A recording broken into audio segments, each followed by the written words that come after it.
¿Cómo está, doctor? Lucho Andrade lo saluda. ¿Cómo está, Lucho? Bien.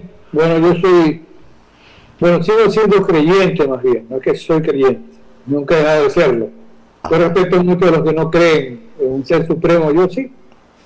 Si usted me dice, dime el mejor ejemplo, por qué razón usted es creyente y agradecido además con Dios. En el 2003 me sacaron el riñón izquierdo. Mi riñón izquierdo tenía un carcinoma encapsulado. Yo soy un sobreviviente de cáncer. 17 años, gracias a Dios. ¿Cómo no va a ser gracias a Dios? Entonces, ¿a quién le va a dar gracias? Así que por eso empiezo siempre diciendo gracias a Dios. Bien, bien. Si uno se siente bien, no debe quejarse sin motivo. Yo no soy quejumbroso como dice la tierra, así que uno está bien, hay que decir que está bien. Además, lo de estar bien no es solo lo económico, lo material, es lo espiritual, claro, lo familiar. Entonces, estoy bien. Gracias por preguntar también. A ver, doctor, cuéntenos, ¿qué espera usted hoy día de la Corte Nacional de Justicia? Mire, el panorama es incierto por múltiples razones. Hay un entorno de... Este es un proceso penal que se sigue contra el presidente Correa y otras personas, que se ha manejado mucho desde el ámbito mediático. Entonces, miren, yo estudié mucho tiempo en criminología, porque yo vamos a hacer derecho penal, procesal penal, criminología, política criminal, y tengo estudios de posgrado en derecho constitucional. El hecho cierto es que, no tengo vista con ustedes, no sé si me están escuchando. Sí, nosotros lo escuchamos y lo vemos, doctor. Perfectamente lo vemos y lo escuchamos, doctor Zambrano. Mire, en la criminología no tenía antes tanta importancia como criterio o sistema de control social formal, lo que produce un medio de comunicación. Lamentablemente, y recordaba una expresión de Arturo Pérez Reverte, ese gran, sin duda, literato y filósofo español. Y él dice que en los medios de comunicación pasa un problema que es cierto. Que el medio de comunicación muchas veces le limita o le impide a una persona que hace periodismo emitir sus propias opiniones o criterios, sino que tienen que ser las opiniones o criterios que tienen algún compromiso de parte del dueño del medio de comunicación. Y por supuesto que no pasa con todo, sin duda. Entonces, cuando yo converso con mi amigo Rodolfo Peroni, ese gran penalista argentino, para mí es más importante de la hora presente en América hispanoparlante, que está en la Corte Interamericana, y conversamos, y Raúl incluso comenta mucho el tema de que dos libros son importantes, 2011 y 2014, sobre uno de las voces de los muertos y la cuestión criminal. Lo que produce, y hoy ustedes que están en comunicación saben lo que significa el lawfare y el new fast. Es decir, ¿cómo se puede manipular y crear una corriente de opinión como para decir, no, fulano es culpable? Y el fake news, las noticias falsas. Y lamentablemente, en estos días, una persona que ha hecho muchísimos años comunicación, echó a rodar, me parece ayer o hace 2 días, como 3 Twitter, y dice algo como esto. Y se tiene información de que 2 de los jueces que conocen el caso Sobornos habían conversado y pone signos de dólares para la resolución del fallo.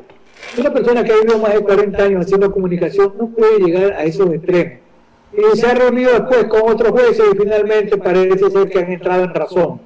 Fíjese, una persona que vivió toda la vida haciendo comunicación, que creó corriente de opinión, no puede llegar a esos extremos.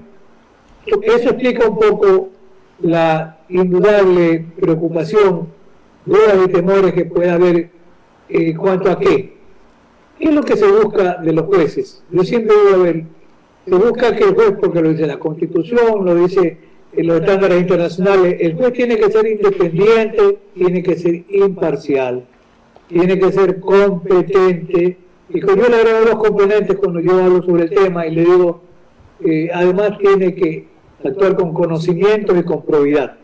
Esa sería una suerte de juez Hércules, que decía Dworkin, un gran filósofo y jurista norteamericano. No hay sin duda el juez Hércules, porque se puede equivocar. Una cuestión es la equivocación, otra cuestión un sesgo por obedeciendo a determinado tipo de presiones. Incluso yo le dije en los últimos días, yo no cuestiono el conocimiento, calidad o probidad, prima fácil, de los jueces que van a resolver, pero se trata de jueces temporales, cuyo cargo no está en la ley, no está en la Constitución, me refiero a la ley orgánica, en la ley, el Código Orgánico de Garantías Jurisdiccionales o el Código Orgánico de la Función Judicial. No existe esa figura, pero... Y alguien del universo me entrevistaba hace unos días y me dijo, porque vino de parte de él, me dijo, ¿cómo es posible que haya jueces encargados? ¿De dónde salen? No existen en la ley, se los inventó el Consejo de la Judicatura. Y esta persona del universo me dijo, ¿y por qué no esperan hasta enero una nueva corte? Le dije, porque no hay interés de esperar hasta enero. Y hoy en la mañana le decía a algunos buenos amigos que conversábamos también en una radio, le dije, mire, yo casi nunca he querido tocar el tema en el ámbito político, pero ¿cuál es el interés en un caso en que la pena no prescribe, la acción penal no prescribe? Tiene que ser, o se trata de llegar con una sentencia condenatoria, ojalá que me equivocara, sin duda, una sentencia condenatoria antes de que quede habilitado o no para ser candidato a cualquier elección. Entonces, sí, mire, decía el maestro Zavala, Vaquerizo, en un proceso, la verdad histórica, lo que se dice que ocurrió, tiene que ser convertido en verdad procesal. Entonces, claro, cuando alguien... Bueno, entonces ahí no hay delito, a ver. Yo creo que hay algunos escenarios que hay que tomar en cuenta. Hay que recordar que cuando la señora fiscal general llega al cargo, ella va a la asamblea y yo pedí como prueba, porque este caso no es que yo lo conozco hace 2 meses. Septiembre del año 2019, amigos comunes con el presidente Correa, que yo conocí a la Universidad Católica, fue profesor de mi hija Sonia, que es economista, la que vive en Chile. Amigos comunes me pidieron que examine el caso. Entonces, yo sí conozco el caso, no que estoy hablando hace 2 meses. Entonces, en ese momento la señora fiscal dijo, ¿cuál asamblea? Es cuestión de revisar la historia. Y dijo que es necesario que en el Ecuador sea delito los aportes para campaña. ¿Ya? Que, por ejemplo, no estén contabilizadas. Como pasa en el Perú, y por eso le pasan las facturas ya en Tomala, se las pasan a Toledo, mismo en la García se dice que uno de los factores determinantes para el suicidio. Pero en Ecuador es solo aporte para una gestión política, no constituye de por sí un delito. ¿Ya? Si no se lo reporta es infracción electoral. Diferente es que alguien entregue un dinero y a cambio de eso reciba un beneficio. Aquí se polarizó el tema de contrato. Pero, mire, yo di una expresión en los últimos días que la repitió la señora fiscal. Yo dije, no todos deben responder por todo. Esa es una cinta de Gunther Jakob, un gran penalista alemán. ¿Qué significa esto? Que cada persona tiene que responder por lo que hace y por lo que deja de hacer. Ni siquiera, incluso yo a la señora fiscal y yo le hice la observación, que el presidente Correa le había encargado a la señora Pamela Martínez que lleve el registro y que ella maneje la recepción de sobornos, o sea, de delitos. Es que eso es una mentira. Claro. Porque ni siquiera la señora Pamela Martínez dice que el presidente Correa le pidió que se encargue de los sobornos. No. Ella se le encargó que lleve el registro para una cuestión de orden electoral. Entonces, por eso dice Jacob, no todos deben responder por todo. Y una de las conducciones doctrinarias más importantes de esta obra, presidente, mire, si algo he hecho en mi vida, 40 años dando clases, 45 y algo más. Todo este tiempo de época de estudiante dedicado a estudiar como sigo haciéndolo ahora. Aquí en la biblioteca, en mi casa, en la biblioteca, en la oficina, porque yo tengo esa vocación de estudio y de servicio profesional como abogado. Yo defendí a Julio Escoredo del año 91, claro, y le llegué a tener, y le tengo en su memoria un cariño enorme, una admiración, porque lo traté 14 meses que vivía al lado de él, a tiempo completo, porque él dijo, usted se dedica a mi defensa, le digo la profesión, bueno, yo le voy a pagar lo justo, para que usted me atienda solamente a mí, y usted viva al lado mío todo el tiempo. Le dije, está bien. Entonces, claro, cuando usted conoce a una persona en esa dimensión, usted dice, bueno, ahora sí conozco yo también al ser humano, no al expresidente. Y mire, en el caso personal, yo en ese momento lo conozco al presidente Correa en la universidad, cuando era estudiante. Pero aparte de eso, yo estudié el caso. Y yo mismo hubiese sido en la línea, alguien me dijo, ¿usted ha visto el abogado del diablo? Claro que lo he visto, pero yo no soy abogado del diablo. Yo defiendo un caso, veo un caso, y yo siempre es bueno en este estudio llamarle qué falencias tiene, dónde están sus debilidades y cuáles son sus fortalezas. Bien, yo le voy a dar algunos ejemplos o ideas. Recuerde usted que al concienciado Santos, que se lo puso como testigo estrella, una persona, le digo, un delincuente confeso en Brasil está condenado. Y aquí se dijo, hay que recordar, la Fiscalía y la Procuraduría que a concienciado Santos, en este caso, soborno 2012-2016, no lo incluían. ¿Por qué? Porque se dijo que concienciado Santos había sido condenado en Brasil y no cabía 2 veces por los mismos hechos. Usted que es abogado sabe que sí, es verdad, el nombre sigue. Pero, ¿qué ocurre? Y el precio del abogado tiene que estudiar. Yo pido, reviso, traducido al español, el acuerdo de la acción premiada de concienciado Santos. Concienciado Santos fue condenado en Brasil por 9 casos, pero no por estos. Por eso yo pedí la declaración de concienciado Santos y ahora se ordena que se lo enjuicie. Pedí otra declaración de Geraldo de Sousa. ¿Y por qué era importante? El problema que el concienciado Santos dijo es que no nos podemos olvidar en el imaginario colectivo. Dijo que en el 2013 él había aportado 2.5 millones. En el 2014 dice que fueron 2.6 millones, 5.100.000. Ya hoy la gente se olvida, muchas personas se olvidan de ese supuesto aporte de campaña. Digo supuesto, primero, ese dinero no está contabilizado pues, en los archivos verdes. Entonces, se utilizó a concienciado Santos para crear un gran escándalo, pero fue hasta como testigo estrella de la Fiscalía. Pero al rato, ¿qué dije yo? Que declare para que diga cómo entregó 5.100.000, pues. Lo estaba en carretilla, en el trole, en un avión. Yo no sé si concienciado Santos, como decimos también los medios montubios, le pateó el billete a Odebrecht, porque era bastante dinero, luego a darle dinero y nunca lo dio, porque ese dinero no está contabilizado. Por eso es importante. Y Geraldo de Sousa, el otro brasileño, era supuestamente el que ayudaba a llevar el dinero. A Geraldo de Sousa la propia Fiscalía General lo pidió como prueba. Y en un momento dado que la Fiscalía de las 600 pruebas, ya dijo que no iba más, porque se le estaba cayendo el caso. Entonces, yo insistí en etapa de juicio, ahí estaba ya, era el artillero mayor, le dije, a ver, señores, esta prueba se pidió, ustedes la autorizaron, ¿y por qué no la practican? ¿Qué tiene que ver eso de fondo? Ahí se viola la Constitución 76, numeral 7, el derecho a la inviolabilidad de la defensa. Es una afectación del derecho al debido proceso. Y si alguien dice, cuidado, porque los 2 hermanos están hablando de que se violó el derecho de defensa y eso es un vicio de procedimiento, sí. Y que solamente la aclaración de vicio indicando por violación de la ley en la sentencia a lo que me puedo referir. Sí, pero hay que recordar cuál es la primera obligación que tiene el juez. Examinar si no hay una causa de nulidad. Y lo dice en el tema de recursos, también el Código Orgánico Integral Penal. Dice, al sustanciar un recurso y se aprecia que es la afectación de la defensa, que deberá declarar la nulidad. Lo dice también el Código Orgánico. O sea, un juez debería, de oficio, si hay violación del derecho a la defensa, tendría que declararlo. Y el tema del vicio de procedimiento, ¿por qué? De los cargos, no por la extensión, sino más bien por el contenido. Mi recurso de casación tiene 87 páginas, debidamente fundamentado, como yo digo, el artículo 28 del Código Orgánico de la Función Judicial dice que hay que acudir a las fuentes del derecho, a la doctrina, a la jurisprudencia.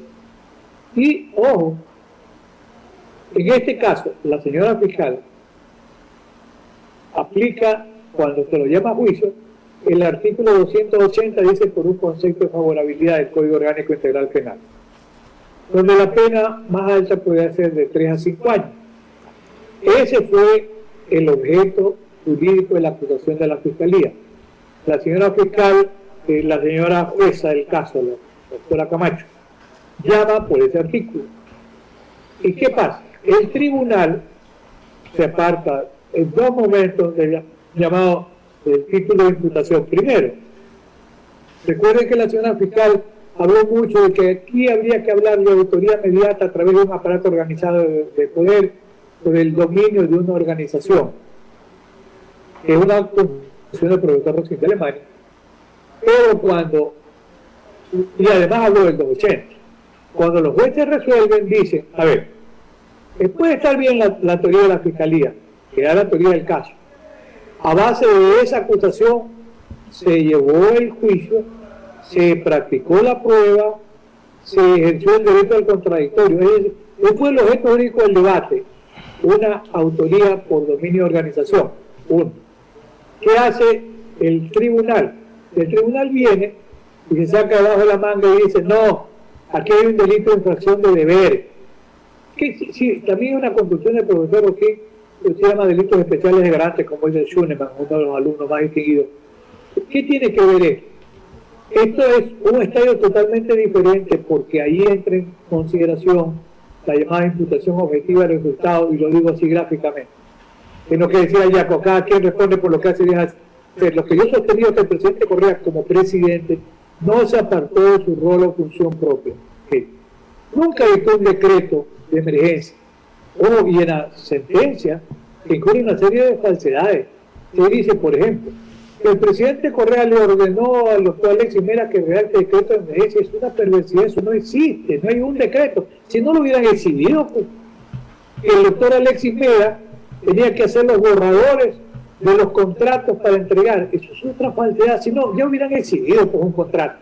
El doctor me dice, no existe. O sea, esa sentencia ha sido fraguada a base de falsedades. El ciudadano Pedro Verduga, un constructor reconocido. Pedro Verduga dice, don Pedro Verduga tiene 85 años, él dice que la señora Pamela Martínez, que ella le solicitó $1 millón, dice por encargo del ingeniero Solís, del arquitecto Duarte. Pero ojo, el señor Verduga jamás habló ni con la arquitecta Duarte con el ingeniero Solís. No, nunca habló. Incluso dice que le dijo a Pamela Martínez, yo no tengo dinero, estoy enfermo, voy a ver si puedo dar 100.000. Ojo. ¿Qué dice la sentencia? Otra perversidad, que el presidente Correa, a través de Pamela Martínez, le exigió $1 millón a Pedro Verduga. Esas perversidades cumplen en la sentencia. ¿Cómo no va a ser materia de reclamo? Si no quieren revisar, no revisen, pero esas son realidades que están allí. Miren, a ver, si alguien se aparta del hecho, a ver, en una estructura, como yo digo siempre, es una estructura política, no criminal. Ya se olvidó, por lo menos se olvidó la señora fiscal de hablar del Chapo Guzmán y de hablar de Al Capone. Ya se olvidó. Sí, por favor. Porque si fue una estructura, y yo nunca he tenido ninguna relación, por si acaso, política con Alianza País ni con nadie. Si Alianza País fue una estructura criminal, ¿de dónde viene el presidente Lenín Moreno de Alianza País? Porque lo lleva al poder. Es una estructura política con 10 años de vigencia, pero por supuesto, cada uno cumple con sus funciones. Ahí en la teoría de los roles del presidente, yo sostengo que el presidente Correa no se apartó de su rol o función propia. Si alguien se apartó de su función y vulnera el principio de confianza de la señora Pamela Martínez, que recibió $450.000 de su compañía Net Global, el esposo que ahora lo van a empapelar también a Jimmy Salazar.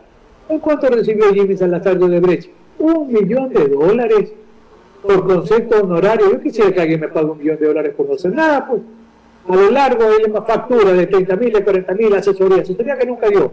O sea, ahí sí tenía un compromiso la señora Martínez con Odebrecht directo, y así se beneficiaba.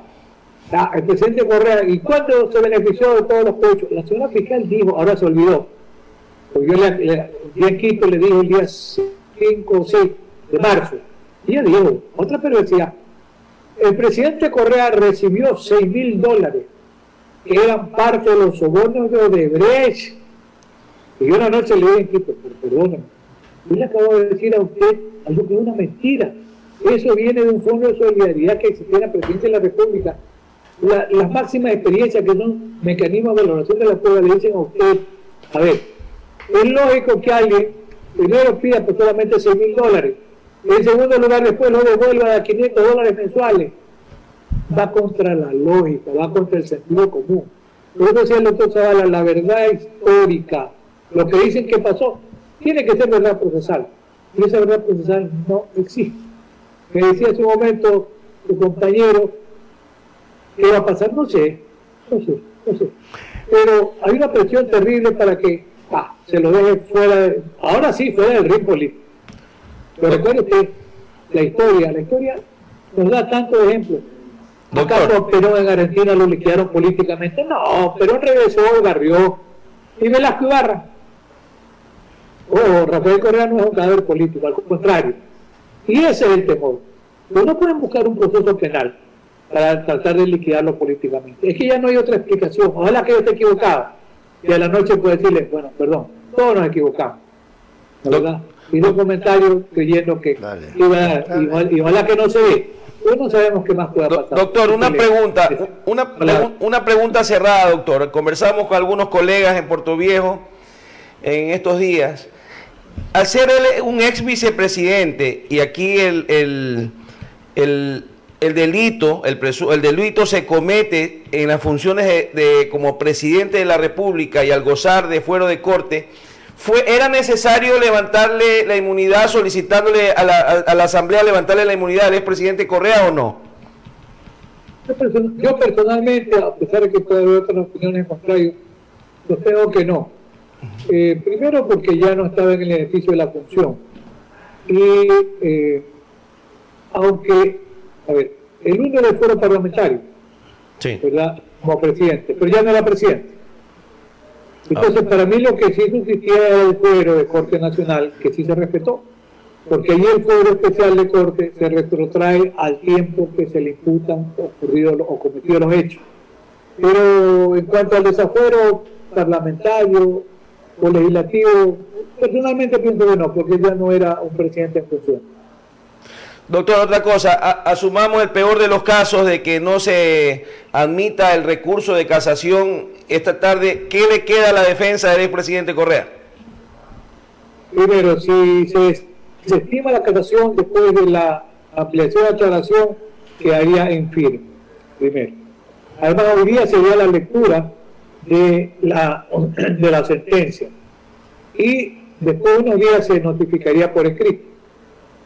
Cuando esté notificada por escrito, se podrá pedir ampliación o aclaración, que son los llamados recursos horizontales del mismo juez. De allí ya no hay ningún recurso contra la casación, pero pues, allí causaría estado, causaría ejecutoria y sería exigir el cumplimiento de la pena.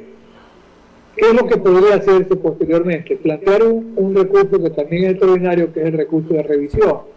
El recurso de revisión es imprescriptible y habría que aportar incluso nuevas pruebas de acuerdo con la estructura normativa del COI de 2014 y habría que plantear la revisión, someterse al procedimiento revisorio y si la revisión declara con lugar el recurso, entonces anularía la sentencia condenatoria que así estaría siendo ratificada en casación.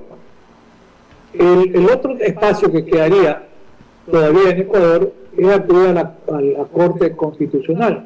Es una corte que tiene muy buen prestigio, por si acaso. Miren la cantidad de resoluciones en un momento dado en contra de una tendencia de gobierno por cuestiones tributarias, etcétera. Es una excelente corte con excelentes constitucionalistas.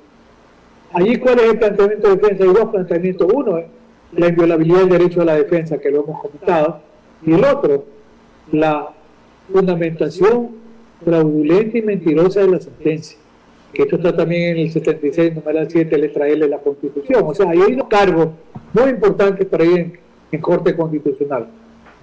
¿Y qué más quedaría? Quedaría acudir al Sistema Interamericano de Derechos Humanos, tanto a la Comisión, que es el filtro para ver si hay un caso o no contra el Estado ecuatoriano, y posteriormente a la Corte, que es la que hace el trabajo contencioso. Estos argumentos, aquí he dicho muy brevemente, son más que suficientes para acudir al Sistema Interamericano de Derechos Humanos y conseguir que sea tratado también en un órgano internacional la situación del expresidente Rafael Correa. Esas son así, hay muy breve rasgo y lectura los escenarios posibles a posteriori de lo que pasa el día de hoy. Doctor Zambrano, para llegar al sistema interamericano, ¿se necesita agotar el espacio de la Corte Constitucional? Mire,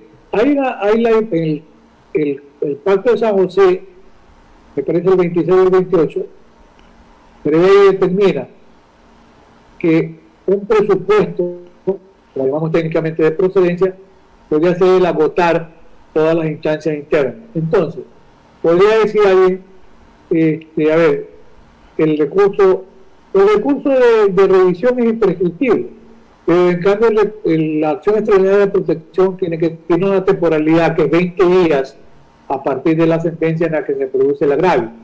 Entonces, uno es que se recurre a la Corte Constitucional. Yo personalmente sostengo que debía recurrirse. Pero el sistema interamericano también prevé un caso de excepción, que es cuando el sistema de un país no les da la debida garantía a un ciudadano. Que no es el caso. Pero ha sido el caso, por ejemplo, en épocas de dictadura militar, donde los jueces estaban sometidos todos a el criterio de la dictadura militar. Entonces ahí era difícil plantear algún recurso que no era atendido. Entonces hay el caso de excepción con muy buen criterio que prevé el sistema interamericano, cuando por las condiciones fácticas de ese caso no hay posibilidades reales de que se atienda de manera justa el reclamo. Pero yo no tengo motivo ni de lejos ni de cerca para dudar de los conocimientos y de la buena actuación que tiene hoy la Corte Constitucional de Ecuador, donde hay 4 o 5 que han sido incluso mis profesores y maestros en Derecho Constitucional, y los conozco muy bien. Entonces, sin duda, el doctor Salgado, Ramiro Ávila, Santa María, el doctor Guiabla, que estudió en México, Ali Lozada, que estudió en España, y todos fueron profesores de una maestría que yo cursé. Son grandes juristas y muy buenos constitucionalistas, y han dado ejemplo de actuar sin miedo en la actual Corte Constitucional. De manera que ese es un espacio, pero ya veremos qué podría ocurrir ahí también. O sea que una acción de protección, la nulidad también de la sentencia. O sea que el caso, después de la ampliación, aclaración, se puede obviar el de revisión y pasar directamente a la Corte Constitucional. Yo pienso que por la temporalidad de la acción extraordinaria de protección habría que acudir dentro de los 20 días a la Corte Constitucional, sin perjuicio que se pueda plantear la revisión. Lo que pasa es la revisión, como está el sistema dado, con jueces que están en riesgo de ser reemplazados en enero del año que viene, entonces es un poco complicado, ¿no? Entonces afecta de alguna manera a la imparcialidad con la que deben actuar los jueces. El riesgo cierto de estar ante un proceso de cambio de autoridades, ¿no? A ver. No estoy tan seguro que vayamos a ir, a pesar de que sí hay pruebas que se pueden presentar allí, incluyendo la declaración de Gerardo de Sousa para que nos diga en carretilla cómo llevar tanto dinero. Pero es importante, siempre es bueno practicar que se lo diga. Ya, al ir a la Corte Constitucional, también la Corte Constitucional puede decir, vaya a la cola. O sea, más allá de los conocimientos que usted me habla de 4 o 5, que coincido con usted, algunos de ellos los conozco, pero puede decir vaya a la cola, porque tienen también pueden tener su dosis política. Conozco, por ejemplo, de ciertos nombramientos allí de donde nacieron, ¿no es cierto? Incluso de gente muy vinculada a medios de comunicación de Quito, directamente fueron designadas también. Entonces, ellos pueden decir, vaya a la cola, y después se lo tratará pues 1 año, 2 años, y qué sé yo. ¿Qué hacer allí ante esa situación? Yo no omití a nadie en cuanto a conocimientos en la Corte, no, todos son buenos juristas. Lo que digo fue que algunos lo había tenido yo de cerca como profesores en el ámbito constitucional. Lo uno, lo otro. Bueno, si la Corte demorara, como usted dice, tanto tiempo, entonces ya lo único que haría sería el sistema interamericano para decirle, oiga, echen una reclamación ante Corte Constitucional, ni siquiera califican la admisibilidad, pasan 8 meses, 10 meses, 1 año, así que yo vengo al sistema interamericano porque estoy en indefensión. Esto es posible, es posible. ¿Qué respuesta. ¿Qué esperen en definitiva hoy día, doctor? ¿Que actúen bien o actúen mal? Si no hay presiones políticas, debiera declararse con lugar a la casación y debiera ratificarse el estado de inocencia de Rafael Correa. Si se mantienen las presiones políticas, entonces la suerte ya está echada. Doctor, muchísimas gracias. No le quitamos más tiempo. Sabemos que usted tiene que estar esperando lo que resuelva la Corte Nacional de Justicia. Esperamos que... Yo tuve un profesor en la Universidad de Guayaquil, el doctor Alfonso Quijano Cobo. Claro, profesor mío también de Derecho Laboral. Ya una vez me dijo, mire, me dice, vea Lucho, cuando usted tenga el juicio más difícil de la tierra, lo único que le queda al juez es elevarse lo más alto posible y acogerse de la justicia, porque siempre hay que aplicar la justicia. Y ojalá que eso se dé el día de hoy, doctor Zambrano. Claro, mire, sí, quiero que recuerde usted también un maestro mío. Sí, porque a veces nos preguntamos qué es la justicia. Bueno, ese gran filósofo, probablemente uno de los más grandes, Kelsen. Yo tengo un trabajo sobre justicia, sale en mi libro número 50, que es una monstruosidad en el número, sobre temas constitucionales. Y ahí yo estudiaba Kelsen sobre el concepto de justicia, dice, dar a cada quien lo suyo, ¿sí? Dar a cada quien lo que le corresponde, que tiene un concepto más de justicia penal material. Pero recuerdo usted también el concepto de justicia social, ¿no? Cuidado de dar a cada quien de acuerdo con su necesidad. Pero yo pienso que el concepto de justicia en el ámbito del derecho debe materializar la realidad de la prueba y los jueces tienen que actuar sin miedo, como yo lo diría bien, que no les tiemble la mano, sabiendo que, no solo porque este es un proceso histórico, y sabiendo que de cara a la realidad, este análisis yo lo he consolidado allí, y no porque lo haya hecho yo, lo puede haber hecho otra persona, probablemente con mejor conocimiento o capacidad. Pero es tan difícil la gran presión política y mediática que tiene el caso. Entonces, ¿cómo se puede contrarrestar? Con invitaciones como esta. Porque, como dice el amigo Rosa Bruni, busquemos la academia, sí, la universidad, sí, esos son foros muy pequeños. Este foro y esta audiencia es importantísimo para poner en evidencia que hay más allá de lo que se conoce de un proceso, porque se trató de conectar el derecho a poder transmitir, por ejemplo, la audiencia. ¿Cuál es la reserva de no transmitir si los jueces son públicos? Mire, Perú, por ejemplo, transmite las audiencias, Argentina también, Colombia también, Estados Unidos, en el caso de O.J. Simpson, el juez en algunos momentos, cuando había cuestiones muy íntimas después de la tendencia asiática, decía a la prensa, por favor, de salud en la sala, pero además en la prueba la prensa siempre estuvo allí.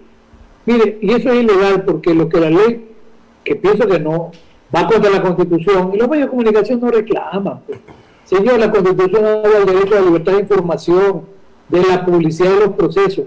¿Por qué tienen que decir los medios de comunicación no pueden? El código anterior decía que no pueden transmitir. Este dice que no pueden grabar, lo cual significa que sí pueden transmitir. Pero no hay preocupación ahí por reclamar. ¿Qué hago yo? Uso la tecnología que tengo a la mano, grabo mis intervenciones, yo he dicho, esto es lo mío, esto es lo que yo digo, esto es privado, y tengo una cuenta en YouTube, yo subo lo que yo digo en una audiencia. ¿Para qué? Para que haya una idea bastante clara de cuáles fueron los argumentos que se exponen. Porque alguien puede decir, no dijo nada. No, señor, no sé bien. Es importante, les agradezco, les reitero el reconocimiento de gratitud, porque estos espacios permiten justamente conversar de esta manera sobre estos temas que le interesan a muchísimas personas, por supuesto. Así que, querido amigo Luis, veremos hasta la tarde qué más pasa. Doctor, muchísimas gracias por habernos atendido en esta mañana. No, gracias a ustedes nuevamente. Los dejo tranquilos, voy a salir, ¿sí? Okay. Buen día. Bueno, ahí estuvo el doctor Alfonso Zambrano Pasquel, el abogado.